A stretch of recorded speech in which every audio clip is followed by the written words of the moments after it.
Friends, আরও একটি নতুন ভিডিওতে তোমাদের সকলকে স্বাগত। এই ভিডিওতে আমরা আলোচনা করব 11,765 ভ্যাকান্সিতে কোন ক্যাটাগরিতে কত ভ্যাকান্সি আছে এবং এছাড়া আলোচনা করব কোন ক্যাটাগরির চাকরি পাওয়ার চান্স প্রবল এবং কোন ক্যাটাগরি একটু হলেও সমস্যার মধ্যে আছে, সেটা নিয়ে আমরা বিস্তারিত আলোচনা করব। তো প্রত্যেককে বলবো ভিডিওটি প্রথম থেকে শেষ পর্যন্ত দেখো।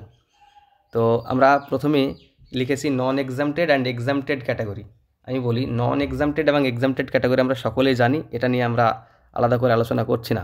এখন বিষয় হচ্ছে নন এক্সামটেড ক্যাটাগরি এবং এক্সামটেড ক্যাটাগরি। এক্সামটেড ক্যাটাগরির সিটটা যদি নন এক্সামটেড ক্যাটাগরিতে কনভার্ট হয়, অর্থাৎ আমরা সকলেই জানি এক্সামটেড ক্যাটাগরির ক্যান্ডিডেট সংখ্যা খুবই কম, তো যদি কনভার্ট হয় সেক্ষেত্রে সিট একরকম হবে, আর যদি কনভার্ট না হয় সেক্ষেত্রে কিন্তু সিট আরেক রকম হবে, মানে ভ্যাকান্সি আরেক রকম হবে। তো আমি সেজন্য দুটো বিষয় নিয়ে নিয়েছি, একটা হচ্ছে নন এক্সামটেড আর এক্সামটেড ক্যাটাগরির সঙ্গে একসঙ্গে ভ্যাকান্সি করেছি একটা, আর একটা শুধু এক্সামটেড ক্যাটাগরির ভ্যাকান্সি করেছি, নন এক্সামটেড ক্যাটাগরির ভ্যাকান্সি করেছি।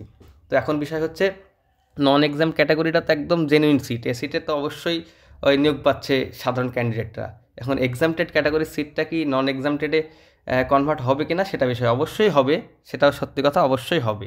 এখন বিষয় হলো আমরা দেখে নিই যে এক্সামটেড এবং নন এক্সামটেড ক্যাটাগরি মিলে জেনারেল ভ্যাকান্সি আছে 5,540 দুটোর মিলে। এখন যদি আমি কোনো কারণে নন এক্সামটেড ক্যাটাগরির জেনারেল সিট আছে কত, 3,508, ঠিক আছে।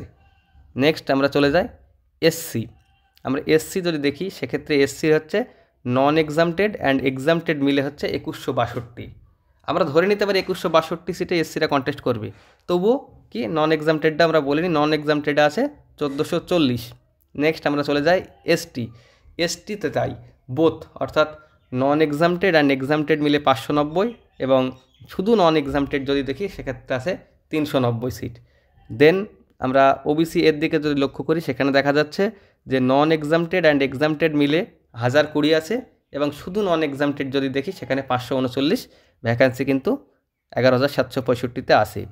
দেন আমরা যদি দেখি OBC B non exempted and exempted ক্যাটাগরিতে আছে 690, আর যদি শুধু নন এক্সামটেড দেখি সেক্ষেত্রে 392। আর আমি পিএইচটা আমি কোনো রকম এক্সামটেড নন এক্সামটেড করিনি, কারণ তারা সকলের চাকরি পাবে, সেক্ষেত্রে আমি 307 পিএইচ এবং প্যারাটিচার দেখলে প্যারাটিচাররাও সকলে চাকরি পাবে, প্যারাটিচারের সিট কিন্তু 1,434 আছে। এবং আমি বলি যে এইগুলো হচ্ছে টোটাল সিট। এবার টোটাল সিটের বাইরেও কিন্তু এবছরে প্যানেল করা হবে, পর্ষদ নোটিফিকেশান দিয়ে সেটা কিন্তু বলে দিয়েছি, 5% অ্যাডিশনাল প্যানেলও কিন্তু করা হবে। তো সেক্ষেত্রে যদি পরবর্তীতে কোনো ক্যাটাগরি থেকে কেউ চাকরিতে যোগদান না করে, তো সেই 5% অ্যাডিশনাল প্যানেল থেকে কিন্তু আবার নিয়োগ দেওয়া হবে। এটা কিন্তু এবার অ্যাডিশনাল প্যানেল কোনো দিন প্রাইমারিতে করা হয়নি, এবার হয়তো করা হওয়ার সম্ভাবনা আছে। তো বিষয় হলো এখন যে আমরা দেখতে পেলাম সিট ডিস্ট্রিবিউটটা কীভাবে আছে।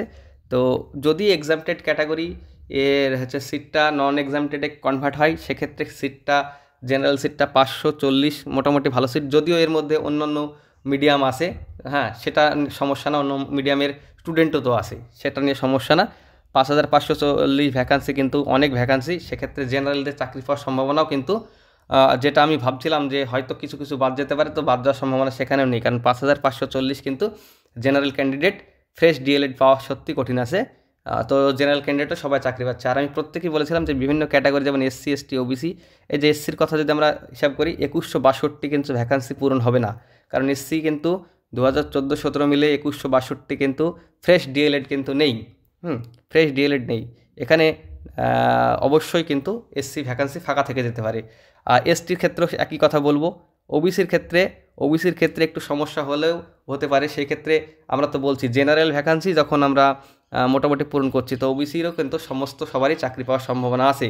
ক্যাটাগরি কিন্তু কেউ আর চাকরি পেতে এই বছরে বাদ থাকছে না, তো সমস্ত ক্যাটাগরি চাকরি পেয়ে যাচ্ছে, টেনশন নেওয়ার কিছু নেই। যেটা মনে হচ্ছিল যে জেনারেল কিছু বাদ গেলে যেতে পারে, তো এখন যা মনে হচ্ছে বা এই ক্যালকুলেশন থেকে যেটা মনে হচ্ছে জেনারেলরাও কেউ কিন্তু বাদ যাচ্ছে না, সবাই কিন্তু এই 11,765 ভ্যাকান্সিতে ফ্রেশ ডিএলএড যারা আছে তারা সবাই চাকরি পেয়ে যাচ্ছে, যদি ডিএলএড ভার্সেস বিএডের ক্লারিফিকেশান মামলার অন্য কোনো ঘটনা না ঘটে। তো আজকের ভিডিওতে এইটুকুই বলা ছিল।